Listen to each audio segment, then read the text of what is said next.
Hello student, हमने जो पहले एसएम के टॉपिक कर लिए थे उससे जो नेक्स्ट टॉपिक है वो आपके सामने वो क्या है, extension of a uniform bar due to the tensile load. ये कहता है कोई बार है, उस पर जब टेंसाइल लोड अप्लाइड होता है तब उसकी लेंथ क्या हो जाती है, इंक्रीज हो जाती है। जब जब लेंथ इंक्रीज होती है बार की, तब रिजल्ट निकल के क्या आता है वो हम देखते हैं। ये आपके पास बार है, ये यहाँ टेंसाइल लोड अप्लाई हो रहा है, इसकी लेंथ क्या है, एल है।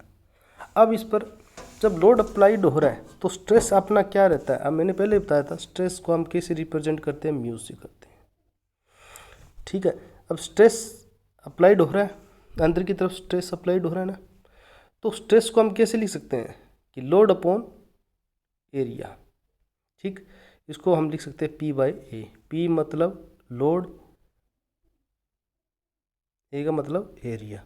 ठीक है, उसके बाद क्या हुआ, ये तो हो गया स्ट्रेस का काम। स्ट्रेस ये करता है कि कितना लोड कितने एरिया पर लग रहा है। उसके बाद क्या हुआ, जैसे लोड लगने के बाद कुछ टाइम के बाद क्या होगा, इसकी लेंथ क्या होगी, इंक्रीज होगी, डायमेंशन क्या होगी, डिक्रीज होगी। ठीक है, जब लेंथ इंक्रीज हो जाती है तो आपको मैंने बताया था स्ट्रेन के अंदर होता है ये।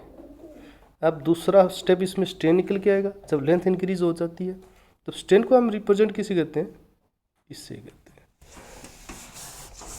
ठीक है, तो स्ट्रेन मैंने आपको बताया था क्या होती है स्ट्रेन, कि जो पहले जो लेंथ दी होती है, लोड लगने के बाद जो लेंथ इंक्रीज हो जाती है उसको बोलते हैं स्ट्रेन। ठीक है, स्ट्रेन को हम कैसे लिख सकते हैं, पहले ओरिजिनल लेंथ, उसके ऊपर चेंज इन लेंथ, लेंथ के अंदर क्या चेंज आया। ओरिजिनल लेंथ को हम एल डिवाइड एल से करते हैं और चेंज इन लेंथ को डेल्टा एल से करते हैं, और ये आपका क्या आएगा, ये आपका आ गया स्ट्रेन। ठीक है,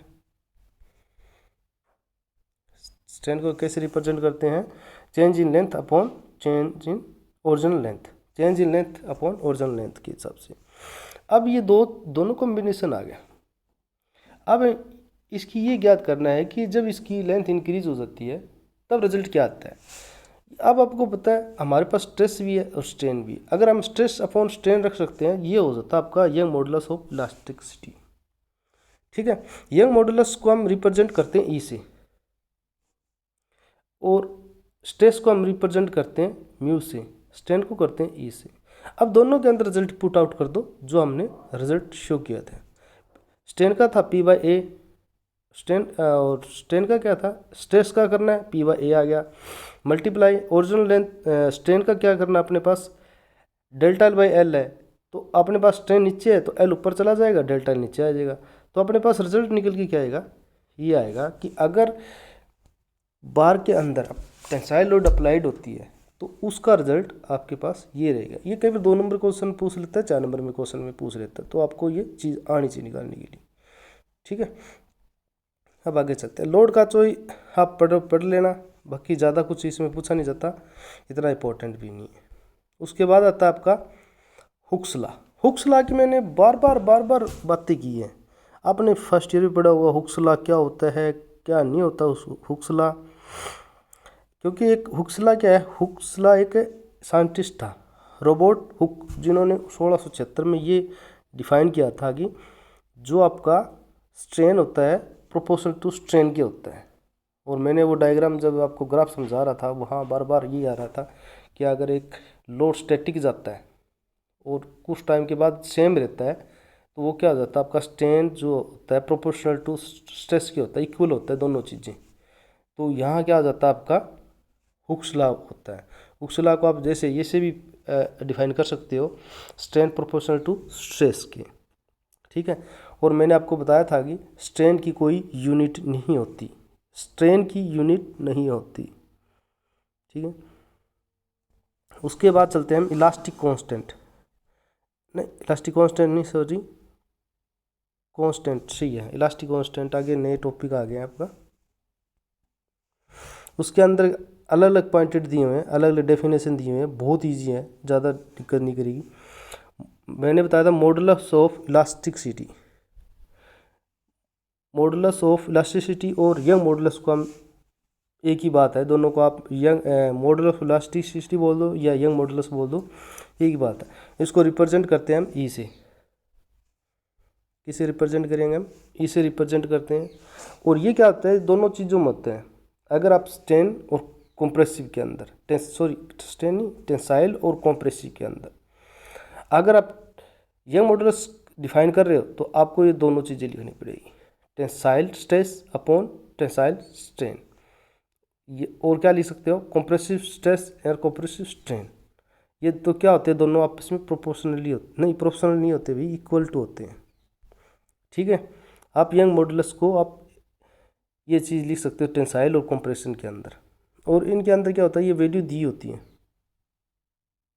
एल्यूमिनियम कॉपर में अंदर क्या होती है मॉडुलस, यंग मॉडुलस की क्या होती है, ग्लास के अंदर, कॉपर के अंदर, कास्ट आयरन के अंदर, स्टील के अंदर, ये आपको याद रखनी है। तो इनका जो ऐसा यूनिट होगी वो हो गया, क्या होगा आपका Nmm स्क्वायर। ठीक है, उसके बाद आता है मॉडुलस ऑफ रिजिडिटी या शियर मॉडुलस। ये क्या चीज़ होती है, मॉडुलस ऑफ रिजिडिटी आपको पता है ई से रिप्रेजेंट करते हैं। यंग मॉडुलस को ई से रिप्रेजेंट करते हैं। यंग मॉडुलस के अंदर दो चीज़ होती है, ये होती है tensile stress upon tensile stress, और क्या होता है compressive stress upon compressive strain. और अपना जो मॉडुलस ऑफ रिजिडिटी क्या होता है, ये होता है shear stress upon shear strain. इसको मैंने पहले बताया था, अगर शियर की बात आ जाए तो आप उसको रिप्रेजेंट कैसे करोगे, ट्रॉक से करोगे, टाउ बोलते थे। और स्ट्रेन को हम करेंगे फाई से, अगर शियर की बात आई। ठीक है, पहले डायग्राम के अंदर मैंने बताया था मॉडुलस ऑफ के शियर स्ट्रेन बता रहा था, इनको कैसे डिनोटेड किया जाता है। ठीक है, मॉडुलस ऑफ रिजिडिटी क्या होता है, shear stress upon shear strain. आपको चीज़ ये ध्यान होनी चाहिए कि स्ट्रेस क्या होता है, स्ट्रेन क्या होता है, ये आपके माइंड में हमेशा याद रहना चाहिए। ये इनके वैल्यू है, याद करो तो ठीक है, नहीं याद करो तो ठीक है। याद करोगे तो आप ऐसे से एग्जाम के अंदर बार बार वैल्यू पूछा जाता है, कास्ट आयरन की, स्टील की, मॉडुलसों के अंदर क्या होती है। ठीक है, उसके बाद आता है बल्क मॉडुलस। बल्क मॉडुलस के अंदर क्या होता है, वो होता है नॉर्मल स्ट्रेस। इसको रिप्रेजेंट करते हैं के से।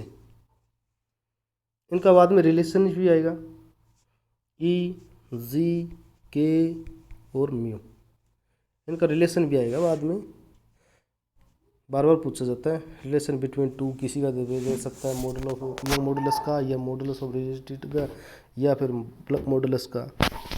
तो आपके डेफिनेशन है, याद कर लेना। ये कहता है कोई क्यूबिक है, उस पर जो normal stress upon volumetric strain, bulk modulus क्या होगा, इसको हम रिप्रेजेंट करेंगे कैसे, क्या होता है normal stress upon volumetric strain.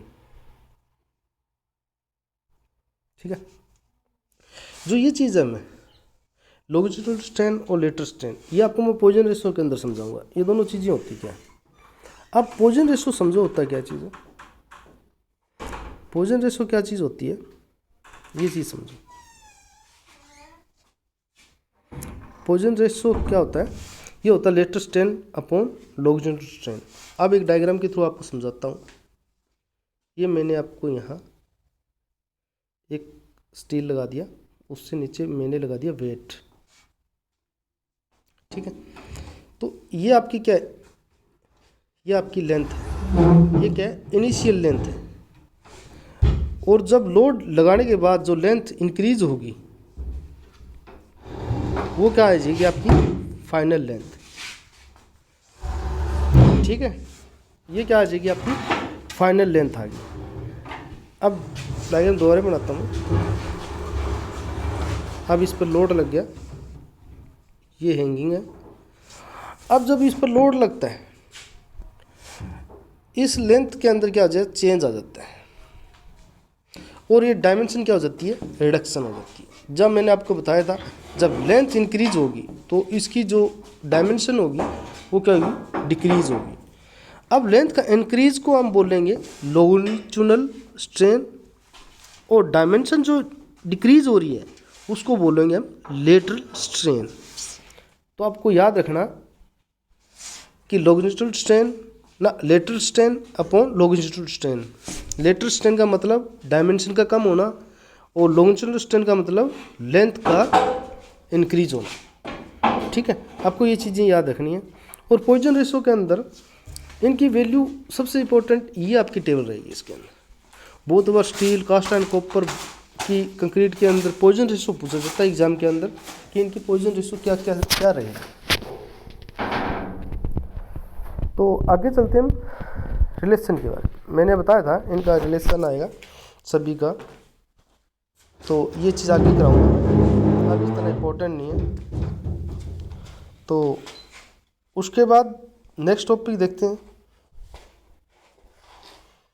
हाँ, एग्जाम के अंदर मोस्टली ये पूछा जाता है कि स्ट्रेस डायग्राम माइल्ड स्टील के अंदर बताइए स्ट्रेस और स्ट्रेन का डायग्राम। ये बहुत बड़ा डायग्राम आता है आपके पास, सबसे इम्पोर्टेंट डायग्राम है, 4-5 नंबर में मोस्टली आता है। तो ये अब समझो ये डायग्राम होता क्या है। ये मैंने डायग्राम पहले भी करवा दिया था, आपको याद हो ठीक, वापस करवा देते हैं। अब ये स्ट्रेस डायग्राम क्या होता है, कोई ये चीज़ें इस पे लोड लग रहा है।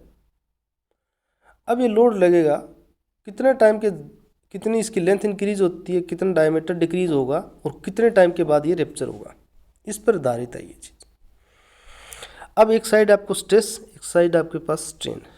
अब इसको रिप्रेजेंट कैसे करोगे, अब रिप्रेजेंट कैसे करोगे, पॉइंट ओ से ए, ये आपसे ये क्या लाइन जाएगी आपकी स्टैटिक जाएगी। जब कोई भी है स्पेसिमेन है उस पर लोड स्टार्ट होता है तो ये क्या होती है, लाइन ओ से ए तक क्या जाएगी, स्ट्रेट जाएगी, बिल्कुल सीधी जाएगी।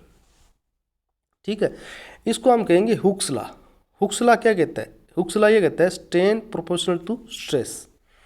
ठीक है, उसके बाद जो आपने पॉइंटेड जाता है ओ से बी तक, ये चला जाता है आपका इलास्टिक लिमिट तक, यह आ जाएगा आपका इलास्टिक लिमिट। आपको पता है जब लोड इंक्रीज हो जाता है तो थोड़ा सा और लेंथ बच जाती है, जब ये बी पॉइंट पर पहुंच जाता है तो ये पहुंच जाता है इलास्टिक लिमिट पर। और आपको पता है इलास्टिक लिमिट की एक प्रॉपर्टीज़ होती है, अगर हम लोड को रिलीव कर देते हैं, छोड़ देते हैं, ये वापस आपकी ओरिजिनल फॉर्म में आ जाएगी। ठीक है, उसके बाद क्या करते हैं, लोड और इंक्रीज किया जाता है तो पॉइंट अपने पास पहुंच जाता है सी पे, सी और डी पे, सी पे पहुंच जाता है। सी पॉइंट पे पहुंचने के बाद ये पहुंच जाता है आपका प्लास्टिक लिमिट के अंदर। और प्लास्टिक लिमिट पे पहुंचने के बाद आपको पता है कि अगर हम प्लास्टिक लिमिट के अंदर एक प्रॉपर्टीज़ होती है, अगर इसकी लोड को रिमूव कर देते हैं तो ये क्या हो जाता है, वापस आपकी ओरिजिनल फॉर्म में नहीं आता। इलास्टिक लिमिट में क्या होता है, ओरिजिनल फॉर्म में वापस आ जाता है, प्लास्टिक फॉर्म में नहीं आता। तो ये अपना सी पॉइंट तक चला जाएगा। उसके बाद क्या करना है, फिर पॉइंट पहुंच जाता है ई, सी और डी के बीच में, ये आ जाता है आपका यील्डिंग पॉइंट। ठीक है, यहाँ आपके पास स्ट्रेस की बात आ जाती है, यहाँ स्ट्रेस थोड़ा सा कम होता है। उसके बाद आगे और लोड इंक्रीज किया जाता है। यील्डिंग पॉइंट का मतलब हो गया यहाँ लोड आपका मिनिमम है। फिर डी से ई पॉइंट पर पहुँच गए। ई पॉइंट पर पहुँचने के बाद हो गया आपका यहाँ अल्टीमेट स्ट्रेस। अल्टीमेट स्ट्रेस का मतलब हो गया यहाँ पर बहुत ज़्यादा लोड, मतलब बहुत ज़्यादा स्ट्रेस है। ठीक है, जब बहुत ज़्यादा स्ट्रेस है उसके बाद थोड़ा सा और इंक्रीज कर देंगे लोड तो क्या हो जाएगा, ये बाद में रैप्चर होना, जो आपका स्पेसिमेन है ये रैप्चर होना स्टार्ट हो जाएगा। ये एफ जो आएगा ब्रेकिंग पॉइंट, ये ब्रेकिंग स्ट्रेस बोलते हैं। इस पॉइंट के बाद जब लोड इंक्रीज करोगे तो क्या हो जाएगा, तो आपका स्पेसिमेन है वो क्रैक हो जाएगा, रैप्चर हो जाएगा। ठीक है, तो आप इस डायग्राम को ऐसे रिप्रेजेंट करना जैसे मैंने बताया है। ठीक है, उसके बाद जो मैंने डायग्राम बताया उसे निकल के ये सारी डेफिनेशन आई है कि अल्टीमेट स्ट्रेस क्या होता है, जहाँ सबसे ज़्यादा मैक्सिमम लोड हो। मैंने बताया ना सबसे ज़्यादा स्ट्रेस कहाँ होगा, जब सबसे ज़्यादा लोड होगा किस पे होता है, जहाँ लोड होगा वहाँ आपको पता है एरिया की बात आएगी, ओरिजिनल क्रॉस सेक्शन एरिया की हमेशा बात आएगी। अल्टीमेट स्ट्रेस का मतलब होगा मैक्सिमम लोड। मैक्सिमम लोड कहाँ होगा, आपका क्रॉस सेक्शन एरिया के अंदर होगा। वर्किंग स्ट्रेस क्या होता है, वर्किंग स्ट्रेस और अल्टीमेट स्ट्रेस लगभग सेम से ही, इसको एक ही भाषा में कह सकते हैं कि वर्किंग स्ट्रेस क्या होता है, सबसे ज़्यादा लोड और फैक्टर ऑफ सेफ्टी, कि इसको टूटने के चांसेस को हम कैसे सेव कर सकते हैं। और बेसिकली हम अल्टीमेट स्ट्रेस को ही वर्किंग स्ट्रेस बोला जाता है। ये डेफिनेशन बहुत बार आ जाती है कि इस फैक्टर ऑफ सेफ्टी क्या होता है, इसको रिप्रेजेंट ज़्यादा हम ये क्या करते हैं, डिपेंड करता है किस प्रकार का लोड स्पेसिमेन पे आ रहा है। ठीक है, और ये आपके पास टेबल दी गई है, इसके अंदर टेबल ज़्यादा इम्पोर्टेंट नहीं है, ज़्यादा इम्पोर्टेंट नहीं है टेबल। उसके बाद क्या है, ब्रेकिंग स्ट्रेस। क्या है, ब्रेकिंग स्ट्रेस। अब ब्रेकिंग स्ट्रेस क्या बोलता है, एक ब्रेकिंग स्ट्रेस मैंने आपको बताया था पीक पॉइंट पर जहाँ आपका रैप्चर हो जाता है, जो स्पेसिमेन है लोड लगने के बाद रैप्चर हो जाता है। क्या होता है, लोड ब्रेकिंग पॉइंट। जब लोड की बात आई, मैंने पता आपको एरिया आएगा, क्रॉस सेक्शन एरिया। रैप्चर कहाँ हुआ, कैसे हुआ, लोड लगने के कारण। कैसे हुआ, लोड लगने के कारण। लोड है ब्रेकिंग पॉइंट, जहाँ से आपका जिस पॉइंट से टूटता है और वहाँ का ओरिजिनल एरिया, उसको बोलते हैं ब्रेकिंग पॉइंट। यील्डिंग स्ट्रेस मैंने बताया था, जहाँ सबसे ज़्यादा लोड हो उसको बोलता है आपका यील्डिंग यील्डिंग स्ट्रेस है ना। यील्डिंग स्ट्रेस मैंने बताया जहाँ सबसे लोएस्ट लोड हो और जितना एरिया हो। अल्टीमेट पे क्या होता है, ज़्यादा होता है, यील्डिंग पे कम होता है। Load at yielding, load at yielding मतलब जहाँ लोड एट, यहाँ मतलब minimum load upon original area. आप इसको ऐसे रिप्रेजेंट भी कर सकते हो। ठीक है, अब बात करते हैं कि जो इंक्रीज लेंथ होती है, इलेगोनेंस लेंथ इंक्रीज हुई थी स्पेसिमेन की, इसकी बात कर रहा हूँ मैं। जो हमने स्पेसिमेन लिया था, टेंसाइल लोड लगाया था, उसकी लेंथ इंक्रीज हुई थी। कितने परसेंटेज तक इसकी लेंथ इंक्रीज होती है वो निकालने के लिए है परसेंटेज ऑफ इल्यूमिनेंस, इसको बोलते हैं। एल अपॉन एफ क्या होगा, इसका फाइनल लेंथ होगी, जो लंबाई, जो लेंथ बढ़ी थी, इंक्रीज हुई थी। और एल नोट, जो एल और एल के नीचे जो जीरो लगी हो, इसको बोलते हैं एल नोट। एल नोट का मतलब हो गया ओरिजिनल लेंथ, जो इसकी एक्चुअल ओरिजिनल लेंथ थी। ठीक है, परसेंटेज निकालने का आपको पता ही है कि जो फाइनल लेंथ कितनी आई, माइनस जो ओरिजिनल थी अपॉन जो ओरिजिनल थी मल्टीप्लाइड 100।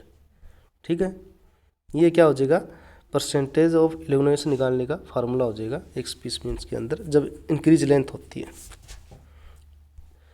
ये 2 नंबर में कई बार पूछ रहा जाता है। अगर आपने रिडक्शन एरिया, ये तो था भी जब इंक्रीज लेंथ हो जाती है, रिडक्शन एरिया मतलब डायमेंशन जब कम हो जाती है, उसकी परसेंटेज कैसे निकालेंगे, उसकी वैसे निकालेंगे ना, ओरिजिनल माइनस जितनी आपकी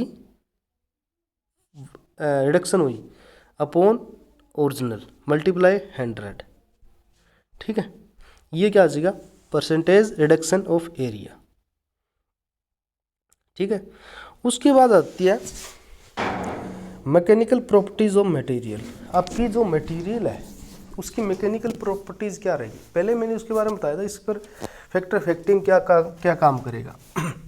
ठीक है, अब इसमें मैकेनिकल प्रॉपर्टीज के बारे में बात करेंगे।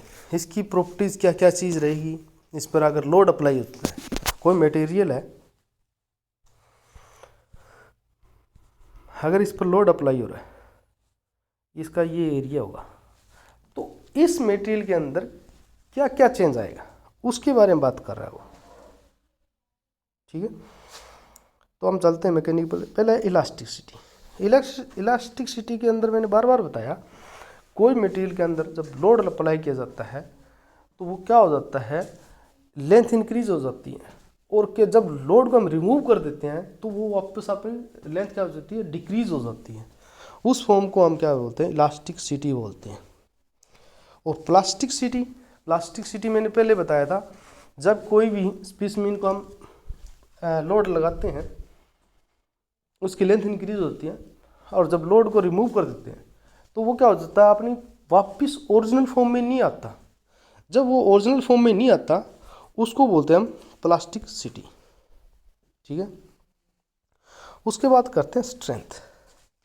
स्ट्रेंथ क्या चीज़ होती है, कोई मटेरियल है उस पर लोड लगता है। लोड लगने के बाद इस पर कोई भी इफेक्टेड ना हो, कोई स्ट्रेस ना आए, ये रैप्चर ना हो, उस चीज़ को हम उसको स्ट्रेंथ बोलेंगे। अगर मान के लीजिए इस पर लोड लगता है, लोड लगने के बाद इस पर कोई चीज़ इफेक्ट ना की हुई और इसकी स्ट्रोंगनेस के कारण क्या हुआ, इसमें इसका साइज और लेंथ के अंदर कोई भी चेंजेबल नहीं आया, तो क्या हो गया, इसके अंदर एनर्जी स्टोरेज होगी। ठीक है, स्टोरेज होने के बाद होने के कारण क्या हुआ, ये रेप्चर नहीं हुआ, जो मटेरियल है वो रेप्चर नहीं हुआ, टूटा नहीं, इसके अंदर साइज लेंथ के अंदर कोई चेंज नहीं है लोड लगने के कारण, उसको बोलते हैं स्ट्रेंथ। स्टिफनेस, स्टिफनेस क्या होती है,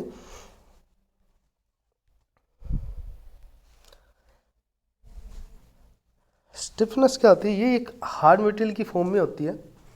जब इस पर लोड, जब कोई भी लोड लगता है तो इसकी कोई साइज और कोई इसकी प्रॉपर्टीज़ के अंदर कोई चेंजेबल नहीं आती कोई चीज़ भी। ठीक है, तो ये आपके पॉइंटेड थे कुछ, इसके बारे में मैंने बार बार पहले भी बताया है, तो इस चीज़ के अंदर आपको याद रख लेना।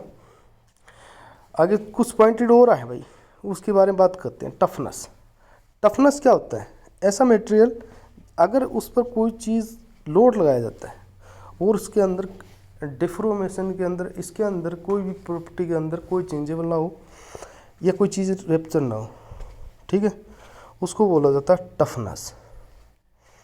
फिर आ जाता है डेक्लिटी। डेक्लिटी क्या होता है, मैंने ये चीज़ पहले ही बताई थी। डेक्लिटी एक, मान के चलिए गोल्ड की तार है, उस पर हैमरिंग की जाती है, हैमरिंग करने के बाद क्या होती है, एक वायर, एक थिन की वायर के रूप में आ जाती है, तो ये क्या होती है, बाद में एक पतली तार के रूप में आ जाती है, टूटती नहीं, रैप्चर, विदाउट रैप्चर, उसको बोला जाता है डेक्लिटी।